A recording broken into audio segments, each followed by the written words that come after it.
জুলাই গণঅভ্যুত্থানে টাঙ্গাইলের নিহত ও আহতদের পরিবারের জন্য শুরুতে সরকারি সহায়তা ও ভাতার উদ্যোগ নেওয়া হলেও সময়ের সঙ্গে সঙ্গে তারা অবহেলিত হয়ে পড়েছেন এমন অভিযোগ করেছেন স্বজনরা। তাদের দাবি, নিয়মিত খোঁজখবর ও পুনর্বাসনের অভাবে অনেকেই প্রাপ্য সুযোগ সুবিধা থেকে বঞ্চিত হচ্ছেন। প্রতিনিধি মোহাম্মদ আনিসুর রহমান খানের তথ্যচিত্রে জুবাইর রহমানের রিপোর্ট। ২০২৪ সালের ৫ই আগস্ট সরকার পতনের দাবিতে লং মার্চ টু ঢাকা কর্মসূচিকে ঘিরে উত্তাল ছিল টাঙ্গাইল। বিজয়ের আনন্দ মিছিলে পুলিশের গুলিতে প্রাণ হারায় অষ্টম শ্রেণীর শিক্ষার্থী মারুফ মিয়া। আহত হন আরও অনেক আন্দোলনকারী। ঘটনার পর শহীদ পরিবার ও আহতদের জন্য সরকারি অনুদান এবং ভাতার উদ্যোগ নেওয়া হলেও ১ বছর না পেরোতেই অনেক পরিবারের অভিযোগ, প্রয়োজনীয় সহায়তা ও পুনর্বাসন থেকে বঞ্চিত হচ্ছেন তারা। টাকাটা হলো বড় কথা, আমি বলতেছি না। আমার পাশে থাকবে, আমাকে আশ্বাস দিবে, আমার একটু দেখশুন করবে, সেটাই আমি মনে হয় বড় যে ই করি।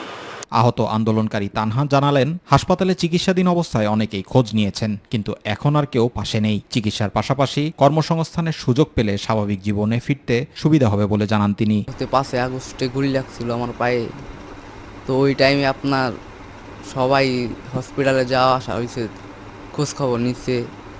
তারপরে থেকে আপনার ওইরকম কেউ খোঁজ খবর নেওয়া হয় না। এটা নিয়ে আমার ছেলেটা বেকার, যদি কোনো কিছু এদের জন্য সহযোগিতা করতো সরকার, আমরা গরিব মানুষ, তাহলে একটু সহযোগিতা পাইলে আমরা অনেকটা খুশি থাকতাম। টাঙ্গাইল জেলা বৈষম্য বিরোধী ছাত্র আন্দোলনের আহ্বায়ক জানান, জেলায় জুলাই গণঅভ্যুত্থানে 9 জন শহীদ এবং প্রায় 270 জন আহত হয়েছেন। শুরুতে বিভিন্ন মহল থেকে সহযোগিতা মিললেও সময়ের সঙ্গে তা কমে গেছে বলে মন্তব্য করেন তিনি। সরকারি যে তাদের জন্য যে ভাতাগুলা দেওয়া হচ্ছে, সেটা সঠিক সময়ে যদি দেওয়া হয় তাহলে তারা তাদের জীবনযাপন করতে কিছুটা স্বস্তি বোধ করবেন। শহীদদের আত্মত্যাগের মর্যাদা রক্ষায় তাদের পরিবারের নিয়মিত খোঁজখবর, প্রাপ্য সুযোগ সুবিধা নিশ্চিত করা এবং আহতদের চিকিৎসা ও পুনর্বাসনে কার্যকর উদ্যোগ নেওয়া এখন সময়ের দাবি। Zubair Rahman, MyTV news. কুষ্টিয়া শহরের পানি নিষ্কাশনের অন্যতম মাধ্যম গড়াই খাল দখল ও দূষণে অস্তিত্ব হারাতে বসেছে। খালের দুই পাড় দখল করে গড়ে উঠেছে বহু স্থাপনা। পাশাপাশি পৌর এলাকার ময়লা আবর্জনা ফেলার ফলে পরিবেশের ওপর বাড়ছে মারাত্মক প্রভাব। যদিও পৌর কর্তৃপক্ষ বলছে খাল রক্ষায় কাজ করছে তারা। কুষ্টিয়া প্রতিনিধি আব্দুর রাজ্জাক বাচ্চুর তথ্য ও ভিডিও চিত্র নিয়ে ডেস্ক রিপোর্ট। একসময় নৌযান চলাচল আর স্বচ্ছ পানির জন্য পরিচিত ছিল কুষ্টিয়া শহরের গড়াই খাল, কিন্তু এখন দখল আর দূষণে সেই খাল হারাচ্ছে তার অস্তিত্ব। কুষ্টিয়া পৌরসভার কমলাপুর থেকে শুরু হয়ে কয়েকটি ওয়ার্ড পেরিয়ে মিরপুর পর্যন্ত বিস্তৃত প্রায় 8.5 কিলোমিটার দীর্ঘ এই খালের দুই পাড় জুড়ে গড়ে উঠেছে অসংখ্য কাঁচা পাকা স্থাপনা। দীর্ঘদিন খনন না হওয়ায় নাব্যতাও হারিয়েছে খালটি। দিন দিন বন্ধ হয়ে যাচ্ছে খালটা, যত নোংরা টোংরা পড়ে ভরে যাচ্ছে। দেখেন, জঙ্গল করে বিভিন্ন জায়গার ময়লা এখানে আবর্জনা ফেলানি হয়, কিন্তু কেউ দেখার লোক নাই। শুধু দখলই নয়, প্রতিদিন পৌর এলাকার ময়লা আবর্জনা, পলিথিন ও প্লাস্টিক ফেলা হচ্ছে এই খালে। এতে পানি প্রবাহ বাধাগ্রস্ত হওয়ার পাশাপাশি পরিবেশ ও জীববৈচিত্র্যের উপর মারাত্মক প্রভাব পড়ছে বলে মনে করেন পরিবেশবিদরা। কুষ্টিয়ার এই খালগুলো এখনই দখলদারিত্ব থেকে মুক্ত করে একটা বড় উন্নয়ন প্রকল্প হাতে নিয়ে সৌন্দর্যকে বাড়ানো দরকার। তবে পানি উন্নয়ন বোর্ড বলছে খাল দখল ও দূষণমুক্ত করতে প্রয়োজনীয় ব্যবস্থা নেওয়া হবে। আর পৌর প্রশাসনের দাবি, খাল রক্ষায় তারা বিভিন্ন কার্যক্রম চালিয়ে যাচ্ছে। এই খালটার ব্যাপারে যেহেতু পৌরসভার মধ্যে অবস্থিত এবং পৌরসভা দেখভাল করছে, সেই জন্য আমরা আসলে এই খালের ব্যাপারে আমাদের কোনো পদক্ষেপ নাই। ওয়াকওয়ে নির্মাণ করতে পারি এবং কিছু সিটিং প্লেস যদি স্থাপন করতে পারি, তাহলে এটি একদিকে যেমন দখল দূষণ প্রতিরোধ হবে, ঠিক তেমনিভাবে এটির ব্যবহারের যে কার্যকরের যে বহুমুখিতা, এটিও কিন্তু বৃদ্ধি পাবে। আমরা সেই লক্ষ্যে উদ্যোগ গ্রহণ করছি। আমরা হয়তো খুব শীঘ্রই এটির বাস্তবায়নের পর্যায়ে যেতে পারব। এখনই দখল উচ্ছেদ, নিয়মিত খনন ও বজ্র ব্যবস্থাপনা নিশ্চিত করা না গেলে কুষ্টিয়া শহরে পানি নিষ্কাশন ব্যবস্থা, পরিবেশ এবং জীববৈচিত্র্য আরও বড় হুমকির মুখে পড়বে। সাদিয়া হক মৌ, মাই টিভি নিউজ ডেস্ক।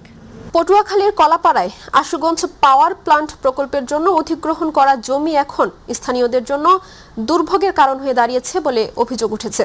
ক্ষতিপূরণের জটিলতা, খাল ভরাট, জলাবদ্ধতা ও সড়ক যোগাযোগ ভেঙে পড়ায় চরম ভোগান্তিতে রয়েছেন এলাকাবাসী। প্রতিনিধি সাইফুল ইসলাম রয়েলের তথ্যচিত্রে তামান্না সাদিকা রিপোর্ট। 2018 সালে বিদ্যুৎ উৎপাদন কেন্দ্র নির্মাণের জন্য কলাপাড়া, ধানখালী ও চম্পাপুর এলাকায় প্রায় 925 একর জমি অধিগ্রহণ করে আশুগঞ্জ পাওয়ার প্ল্যান্ট।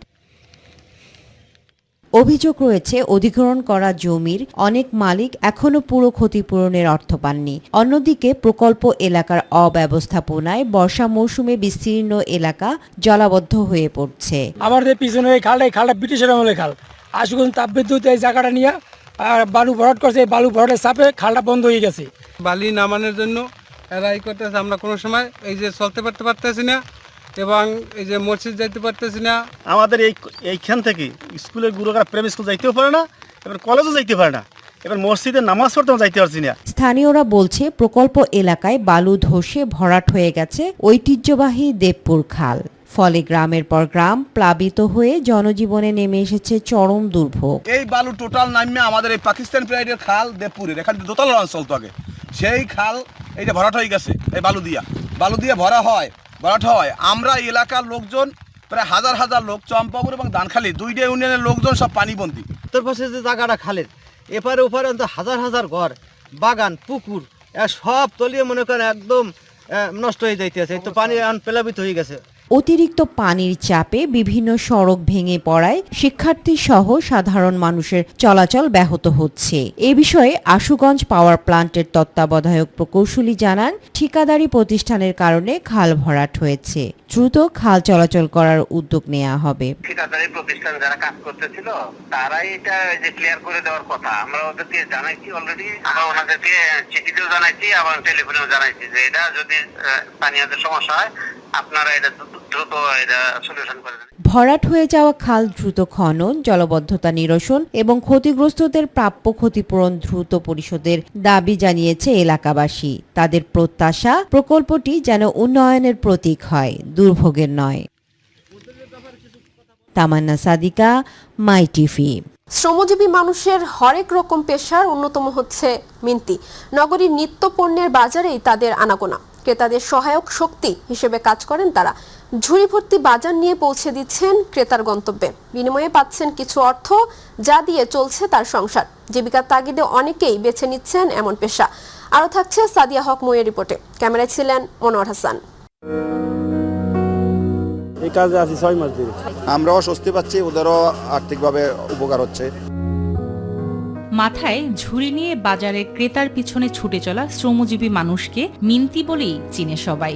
রাজধানীর প্রতিটি নিত্যপণ্যের বাজারে দেখা মেলে তাদের। বাজার করতে আসা ক্রেতাদের সহায়ক শক্তি হিসেবে কাজ করেন তারা। জীবিকার তাগিদে এই পেশাকে বেছে নিয়েছেন তারা। তো কাজ যেটা মনে করেন সহজ, এটাই করি। যারা শিক্ষা অভ্যাস করছি, এমনি বাড়িতে থাকলে ট্রাক্টর চালাই, সিজন পড়লে জায়গা আবার ট্রাক্টর চালায়, আবার যে সময় বাড়িতে কাজ টাজ না থাকে তখন এখানে আসবে। ব্যস্ত কারওয়ান বাজারে হাজারের অধিক মিন্তি কাজ করেন। একজন ক্রেতাকে সেবা দিয়ে আয় করেন মাত্র 30 থেকে 50 টাকা। তবে বাসা অবধি পৌঁছে দিলে ক্রেতারা 100 থেকে 200 টাকা দেন। এভাবেই সকাল থেকে গভীর রাত অবধি তাদের মাথাপিছু আয় গড়ে 1000 টাকা। এ দিয়েই চলে সংসার। আগে বেশি থাকতো, আগে মানুষ কম আছে না, মেন্টি বাইরে গেছে, এই কারণে কম। আমরা রাত 12টা থেকে নামি কাজে, আর সকাল 10টা 11টা পর্যন্ত কাজে থাকি। 800 হয়, 500 হয়, খায় দেয় আর কি 500 টাকা থেকে। জীবন সংগ্রামে গ্রাম থেকে শহরে এসে মিন্তির কাজ করা হতদরিদ্র মানুষ নগরীর বস্তি কিংবা শহরতলির বিভিন্ন এলাকায় থাকেন। কেউ কেউ আবার বাজারের কোনো টং ঘরে রাত্রি যাপন করেন। সেক্ষেত্রে মহাজনকে ভাড়া গুনতে হয় প্রতি রাতে 20 থেকে 40 টাকা। গ্রাম অঞ্চলে তো কাজই পায় না, এখানে আসলে তো মনে করেন যে একটা লোক স্বাভাবিক ম্যাক্সিমাম 1-1.5 টাকা ইনকাম করে, এটা তো গ্রামে সম্ভব না। থাকা খাওয়া যে যেমন খাই তার তেমন বিল হয়। একটা মিন্তি যদি একটা অ্যাক্সিডেন্ট হয় বা একটা মারা যায়, তার ব্যবস্থা আমরা নিই। আমরা মালিক মহাজন যারা আছি সমিতির থেকে এটা বহন করে। স্বল্প অর্থের বিনিময়ে মিন্তির সেবায় সন্তুষ্টির কথা জানান বাজার করতে আসা ক্রেতারা। অবশ্যই ওরা অনেক কষ্ট করে, অনেক উপকার হচ্ছে। বাজার করতে গেলে তারা আমাদের সহযোগিতা করতেছে, কারণ নত আমাকে হয়তো 3বার 4বার আমাকে মালটা রেখে আবার আসতে হইতো, এখন একসাথে আমরা মালটা কিনে নিয়ে যেতে পারছি। বছরের পর বছর কেউ বা যুগেরও বেশি সময় মিনতির কাজ করছেন। বয়স বেড়ে যাওয়ায় অনেকের পক্ষেই মিনতির কাজ কঠিন হয়ে উঠেছে। সবার প্রত্যাশা এই কাজের স্বীকৃতি আর পরিশ্রমের ন্যায্য পারিশ্রমিক। আজ 18 বছর হচ্ছে, আর এখন তো আর বড় বোঝার তলে আর যায়নি। আমি এনে কাজ করি বর্তমান 20 বছর। আগে যে কামাই হইতো এই কামাই হয় না। মাথায় সবজির ঝুড়ি নিয়ে বহন করে নিয়ে যাচ্ছে একদল শ্রমজীবী মানুষ, স্থানীয়ভাবে যাদেরকে মিনতি নামে সবাই চেনে। কারণ বাজারে সংশ্লিষ্টরা বলছেন দৈনিক 4 থেকে 5,000 মিনতি কাজ করেন। গ্রামাঞ্চলে দৈনিক রোজগার না থাকায় এই মিনতি পেশায় বহু মানুষ প্রতিদিন নিয়োজিত হচ্ছেন, যাদের দৈনিক ইনকাম 500 থেকে 1500 টাকা পর্যন্ত, এবং এই টাকা দিয়েই তাদের সংসার চলে। সাদিয়া হক মৌ, মাই টিভি, ঢাকা। সাতক্ষীরার শ্যামনগর উপজেলায় অভিযান চালিয়ে 1881 বোতল ফেনসিডিল, বিপুল পরিমাণ ভারতীয় ঔষধ ও পাতা বিড়ি জব্দ করেছে সাতক্ষীরা র্যাব 6। এ সময় এক ব্যক্তিকে আটক করা হয়েছে। শনিবার সন্ধ্যায় র্যাব 6 সাতক্ষীরা ক্যাম্পের পক্ষ থেকে এসব তথ্য জানানো হয়। কোম্পানি কমান্ডার অতিরিক্ত পুলিশ সুপার জায়েদ উদ্দিন মোহাম্মদ জিয়াদ জানান, শনিবার গোপন সংবাদের ভিত্তিতে শ্যামনগর উপজেলার মথুরাপুর এলাকায় বিশেষ অভিযান চালিয়ে 711 বোতল উইনকেরিক্স, 943 বোতল এসকাফ এবং 227 বোতল ফেয়ারড্রিল সাদৃশ্য ফেন্সিডিল সহ মোট 1881 বোতল ফেন্সিডিল উদ্ধার করা হয়।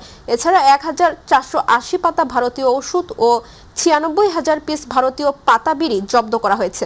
এ সময় ঘটনাস্থল থেকে এক মাদক কারবারিকে আটক করা হয়। সাতক্ষীরা জেলার হরিপুর এলাকা থেকে একজন মাদক ব্যবসায়ী এবং তার সাথে আমরা বিপুল পরিমাণ মাদক উদ্ধার করতে সক্ষম হই। টাঙ্গাইলের মির্জাপুরে বংশাই নদীর তীব্র ভাঙন কবলিত এলাকায় ভাঙন রোধে জরুরি ভিত্তিতে জিও ব্যাগ ফেলা শুরু হয়েছে। উপজেলার বংশাই নদী তীরবর্তী ঝুঁকিপূর্ণ এলাকায় এই কার্যক্রম পরিচালিত হয়। স্থানীয় সংসদ সদস্য আবুল কালাম আজাদ সিদ্দিকী নিজে উপস্থিত থেকে এই জিও ব্যাগ ফেলা কার্যক্রমে অংশ নেন এবং পরিদর্শন করেন। পরিদর্শনকালে এমপি আবুল কালাম আজাদ সিদ্দিকী বলেন, জনগণের জানমাল রক্ষা আমাদের প্রথম অগ্রাধিকার। বংশাই নদীর ভাঙন থেকে মির্জাপুরবাসীকে রক্ষা করতে আমরা সব ধরনের জরুরি পদক্ষেপ নিচ্ছি। প্রয়োজনে স্থায়ী বাঁধ নির্মাণের আগ পর্যন্ত এই সাময়িক প্রতিরোধমূলক কাজ চলমান থাকবে। অন্যদের মধ্যে উপজেলা নির্বাহী কর্মকর্তা খান সালেমান হাবিব, মির্জাপুর পানি উন্নয়ন বোর্ডের উপবিভাগীয় প্রকৌশলী প্রান্ত পণ্ডিত উপস্থিত ছিলেন।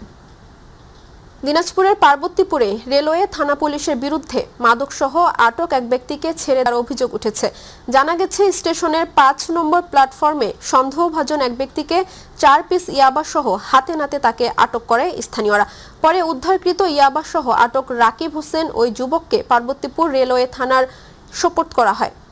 তবে রহস্যজনক কারণে আটক ব্যক্তির বিরুদ্ধে কোনো প্রকার আইনি পদক্ষেপ গ্রহণ না করে ছেড়ে দেওয়ার ঘটনায় এলাকায় চাঞ্চল্যের সৃষ্টি হয়েছে। এ বিষয়ে পার্বতীপুর রেলওয়ে থানার ওসি মাহমুদ উন নবীর সাথে যোগাযোগ করা হলে কোনো সদুত্তর দিতে পারেননি তিনি। তদন্ত সাপেক্ষে ব্যবস্থা নেওয়ার আশ্বাস দিয়েছেন সৈয়দপুর রেলওয়ে জেলার পুলিশ সুপার শফিকুর রহমান।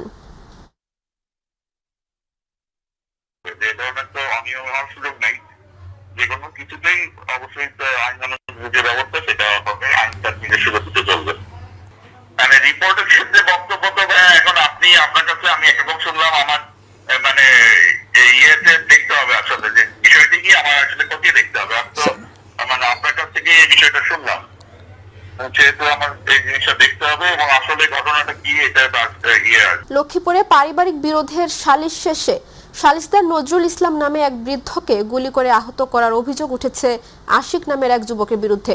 রাতে চন্দ্রগঞ্জ উপজেলার 7 নং বশিকপুর ইউনিয়নের রশিদপুর গ্রামের হামিদুল্লাহ পাটোয়ারি বাড়িতে এ ঘটনা ঘটে। নিজ ছেলের বিরুদ্ধে অভিযোগ করে বাবা ইসমাইল হোসেন ফারুক বলেন, সালিশে বাগবিতণ্ডা হলো, আশিক তার দাদাকে গুলি করে। এ বিষয়ে জেলা অতিরিক্ত পুলিশ সুপার হোসাইন মোহাম্মদ রায়হান কাজেমি বলেন, আমরা ঘটনা শুনেছি, ঘটনাস্থলে পুলিশ পাঠানো হয়েছে, তদন্ত চলছে। মসজিদ শুধু ইবাদতের স্থান নয়, বরং নৈতিকতা, সম্প্রতি ও মানবিক মূল্যবোধের চর্চার অন্যতম কেন্দ্র বলে মন্তব্য করেছেন আন্তর্জাতিক খ্যাতিসম্পন্ন ইসলামী বক্তা শাইখ মোহাম্মদ সাইফুল আজম আজহারি। শুক্রবার চট্টগ্রামের রাঙ্গুনিয়া উপজেলার মোগলের হাট কেন্দ্রীয় জামে মসজিদের উদ্বোধনী অনুষ্ঠানে তিনি একথা বলেন। তিনি আশা প্রকাশ করেন, নতুন এই মসজিদ এলাকার ধর্মপ্রাণ মানুষের ধর্মীয় ও সামাজিক উন্নয়নে গুরুত্বপূর্ণ ভূমিকা রাখবে। অনুষ্ঠানে প্রধান অতিথি হিসেবে উপস্থিত থেকে মসজিদের উদ্বোধন করেন মসজিদ পরিচালনা কমিটির সভাপতি মোহাম্মদ আলমগীর। এ সময় মসজিদ পরিচালনা কমিটির সদস্য ও বিপুল সংখ্যক মুসল্লি উপস্থিত ছিলেন। দিনাজপুরের পার্বতীপুরে অসহায় দুস্থ জনগোষ্ঠীর জীবন মানোন্নয়নের লক্ষ্যে অনুদানের চেক বিতরণ করা হয়েছে। সমাজ কল্যাণ মন্ত্রণালয়ের অধীনে সমাজ কল্যাণ পরিষদ হতে উপজেলার 39টি পরিবারকে 10,000 টাকা হারে মোট 3,90,000 টাকার চেক প্রদান করা হয়। এ সময় দিনাজপুর 5 আসনের সংসদ সদস্য SZM রেজওয়ানুল হক, উপজেলা নির্বাহী কর্মকর্তা সাদ্দাম হোসেন, উপজেলা সমাজসেবা কর্মকর্তা তাপস রায় ছাড়াও সংশ্লিষ্ট উপস্থিত ছিলেন। মেহেরপুরে জুলাই গণ অভ্যুত্থানের দ্বিতীয় বর্ষপূর্তি এবং গণভোটের গণরায় বাস্তবায়নের দাবিতে গণমিছিল অনুষ্ঠিত হয়েছে। শনিবার বিকেলে 11 দলীয় ঐক্যের উদ্যোগে শহরের কোর্ট মোড় থেকে মিছিলটি বের হয়ে প্রধান সড়ক প্রদক্ষিণ শেষে কলেজ মোড়ে গিয়ে শেষ হয়।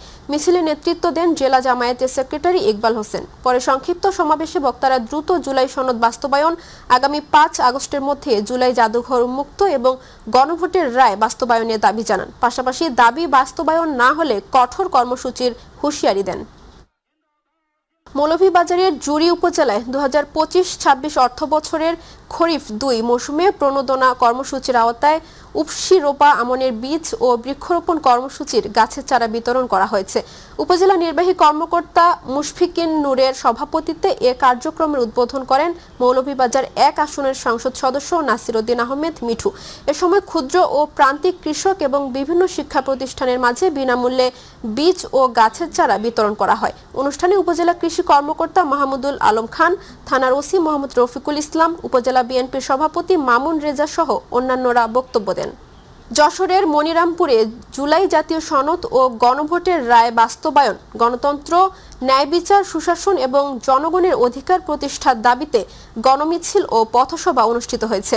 শনিবার বিকেলে 11 দলীয় ঐক্য জোটের ব্যানারে আয়োজিত মিছিলটি পৌর শহরের প্রধান সড়ক প্রদক্ষিণ শেষে পথসভায় মিলিত হয়। অনুষ্ঠানে প্রধান অতিথি হিসেবে বক্তব্য দেন যশোর 5 আসনের সংসদ সদস্য অ্যাডভোকেট গাজী এনামুল হক।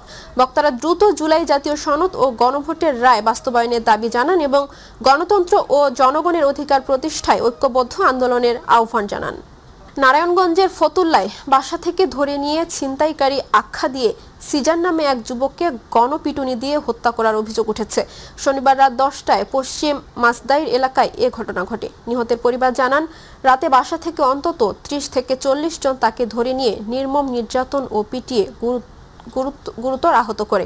পরে পরিবারের কাছে আহত অবস্থায় হস্তান্তর করলে দ্রুত তাকে উদ্ধার করে শহরের খানপুর 300 বিশিষ্ট হাসপাতালে নিলে কর্তব্যরত চিকিৎসক মৃত ঘোষণা করেন। ফতুল্লা মডেল থানার অফিসার ইনচার্জ মাহবুব আলম জানান, নিহতের শরীরে আঘাতের চিহ্ন রয়েছে। ঘটনাস্থলে অতিরিক্ত পুলিশ মোতায়েন রয়েছে। পরিস্থিতি এখন স্বাভাবিক। আইনগত ব্যবস্থা প্রক্রিয়াধীন।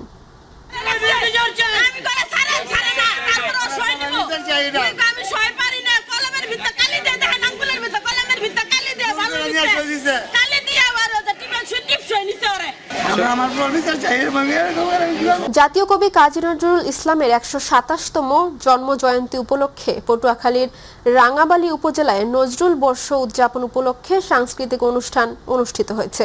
শনিবার সন্ধ্যা 7টায় উপজেলা প্রশাসনের আয়োজনে বিদ্রোহী কবি কাজী নজরুল ইসলামের কবিতা আবৃত্তি, গান ও নৃত্যের মাধ্যমে অনুষ্ঠানের সূচনা হয়। উপজেলা নির্বাহী অফিসার মোহাম্মদ খায়রুল হাসান, উপজেলা কৃষি অফিসার মোহাম্মদ আসাদুজ্জামান, উপজেলা বিএনপির সভাপতি আব্দুর রহমান ফরাজি সহ বিভিন্ন দপ্তরের কর্মকর্তা, শিক্ষক, সাংবাদিক ও বিভিন্ন শ্রেণী পেশার মানুষ উপস্থিত ছিলেন।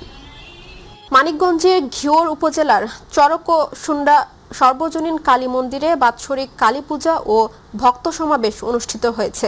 অনুষ্ঠানের উদ্বোধন করেন মানিকগঞ্জ 1 আসনের সংসদ সদস্য SA জিন্নাহ কবির।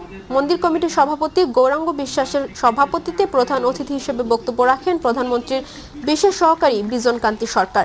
বিশেষ অতিথি হিসেবে বক্তব্য রাখেন বাংলাদেশ হিন্দু বৌদ্ধ খ্রিস্টান কল্যাণ ফ্রন্টের মহাসচিব SN তরুণ দে, বাংলাদেশ হিন্দু কল্যাণ ট্রাস্টের ভাইস চেয়ারম্যান তপন মজুমদার।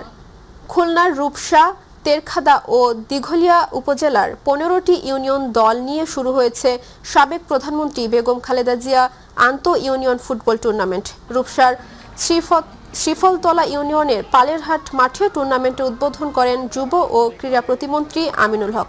তিনি বলেন, তারেক রহমানের নেতৃত্বে সরকার ক্রীড়ার উন্নয়নে নানা পরিকল্পনা বাস্তবায়ন করছে। মাসব্যাপী এই টুর্নামেন্ট 3টি ভেন্যুতে অনুষ্ঠিত হবে। উদ্বোধনী ম্যাচে শ্রীফলতলা ইউনিয়ন ও মধুপুর ইউনিয়ন মুখোমুখি হয়। আগামী 3 আগস্ট ফাইনালের মাধ্যমে টুর্নামেন্ট শেষ হবে। নতুন করে স্পোর্টসে দেশের সেরা ফুটবলার নির্বাচিত হয়েছেন ভোলার চরফ্যাশনের খুদে খেলোয়াড় আওলাদ হোসেন সিয়াম। এ উপলক্ষে তাকে সংবর্ধনা দেওয়া হয়েছে। দেশের সেরা ফুটবলার নির্বাচিত হয় এমভিসি এর খেলোয়াড় মোহাম্মদ আওলাদ হোসেন সিয়ামকে সংবর্ধনা দেওয়া হয়েছে। শনিবার বিকেলে চরফ্যাশন স্টেডিয়ামে এ সংবর্ধনা অনুষ্ঠানে প্রধান অতিথি হিসেবে উপজেলা সহকারী কমিশনার মোহাম্মদ এমাদুল হোসেন, বিশেষ অতিথি ছিলেন জেলা বিএনপি সদস্য হেলাল উদ্দিন টিপু। কুমিল্লার দাউদকান্দি উপজেলার হলি কেয়ার আইডিয়াল স্কুল অ্যান্ড কলেজে বার্ষিক পুরস্কার বিতরণী ও সাংস্কৃতিক অনুষ্ঠান অনুষ্ঠিত হয়েছে। শিক্ষার্থীদের মেধা, সৃজনশীলতা ও সাংস্কৃতিক বিকাশে এমন আয়োজন উৎসবমুখর পরিবেশে সম্পূর্ণ হয়। অনুষ্ঠানে প্রধান অতিথি ছিলেন আয়েশা আক্তার, বিশেষ অতিথি ছিলেন বাংলাদেশ সুপ্রিম কোর্টের আইনজীবী জাকির হোসেন পাটোয়ারি। অ্যাডভোকেট মোহাম্মদ জসিমউদ্দিন এর সভাপতিত্বে উপস্থিত ছিলেন থানা বিএনপির সাংগঠনিক সম্পাদক রেনু পাঠান সহ বিএনপির নেতাকর্মীরা।